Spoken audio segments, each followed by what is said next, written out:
What's going on, everybody? Welcome to Fantasy Football Over Analysis. Today we're talking about the Houston Texans, their fantasy relevant players, and which of them we are targeting and fading in our drafts this summer. At quarterback, I'm fading CJ Stroud. Stroud has been nothing but downhill since his rookie season when he finished the QB 11, but even that rookie season, when you go back and look at it, really wasn't that impressive. He had a couple of big games that kind of ballooned his numbers, but overall, he finished with just a little over 4,000 yards passing and only 23 touchdowns. Then, each of the last two seasons, it's only gotten worse. Stroud has finished as the QB 18 2 years ago and the QB 21 last year. He threw for 3,700 yards in 2024, down to just 3,000 last year. His touchdown totals have also steadily declined, going from 23 in his rookie year down to 20 in 2024, down to just 19 last season. And then, as if the decline in the numbers isn't bad enough already, then you actually watch Stroud play, and he's a guy that's just looked lost ever since that rookie season. We all saw the playoff meltdown against the New England Patriots where he just couldn't move the ball at all, constant turnovers, bad decisions. It was a guy that just completely lacking in confidence out there. Honestly, between the two, I thought the Texans' offense ran a lot better when Davis Mills was out there at quarterback rather than Stroud. And to be clear, it's not all CJ Stroud's fault.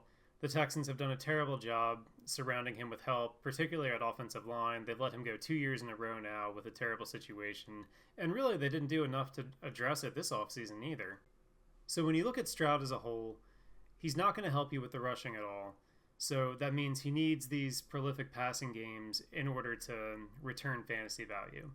And the Texans are a team that, even if Stroud is playing well, the Texans themselves don't lean towards being in a lot of shootouts. They still have one of the elite defenses of the NFL, which means they're going to be in a lot of low-scoring affairs.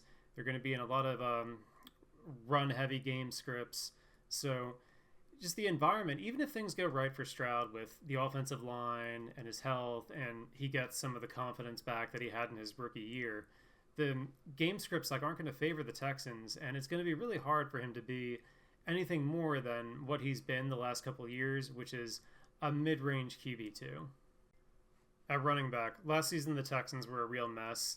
They had a terrible combo of Nick Chubb, who just didn't have anything left in the tank, and rookie Woody Marks, who was kind of miscast as a featured back. He should be more of a change of pace, passing down guy.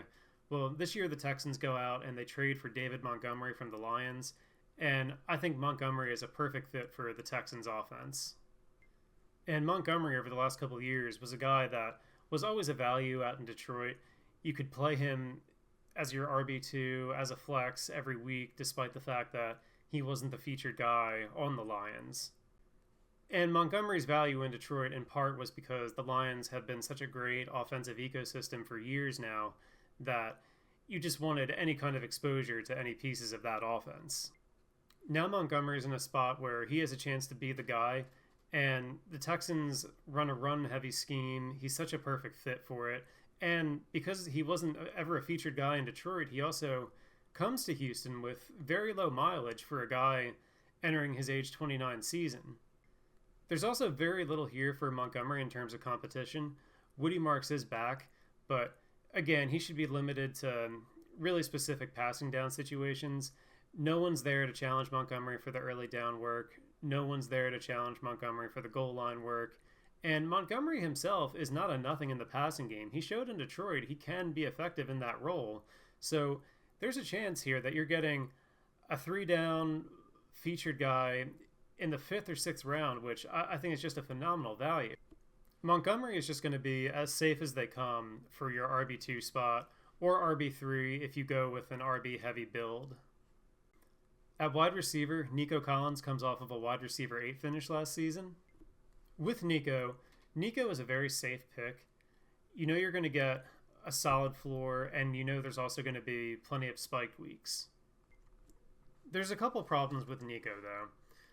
For one, sometimes he falls victim to the offensive environment that the Texans have, which, again, like I said before, the Texans aren't a team that's involved in a lot of shootouts. You see the numbers for CJ Stroud. They've struggled to put up high passing totals, and Nico, to his credit, has still succeeded in spite of that. But at the same time, there's also weeks where it kind of limits Nico's upside. The other issue with Collins is health. Nico has never played a full season in his career. Generally, he's good to miss at least 2 to 3 games. And ultimately with Collins, the other issue is you have to pay up to get him. Collins is going to cost you at least a high-end second-round pick. And given some of the other guys that go in this range, I'd much rather have Drake London, or I'd rather go running back. I'd rather take Omarion Hampton. I'd rather take Chase Brown. I think I'd even rather go for the first tight end off the board and go Brock Bowers maybe a little earlier than some, then take Nico Collins with a second-round pick. Now, the wide receiver on the Texans that I do have interest in for this year is Jaden Higgins. Higgins coming off of a rookie season where he caught 41 passes for just under 600 yards and 4 touchdowns. Had a lot of nice flashes during his first NFL campaign. Higgins is a guy that's gotten a lot of praise from head coach DeMeco Ryans during the offseason. He's made a lot of good strides in his development. And when you combine the flashes that he showed in his rookie season, the praise that he's gotten from Ryans in the offseason, and the fact that he has draft capital invested in him, given that the Texans used a second-round pick on him last year, all those signs point toward a guy who could be a breakout in his second season. Best of all, the cost for Higgins, he's practically free. You can get him easily in the double-digit rounds as your wide receiver 4, your wide receiver 5. So here you have a guy that is going to go in the double-digit rounds, that you know is going to be the wide receiver 2 on his offense, that's young, that's ascending, that's got all these reasons to think he could break out in year 2.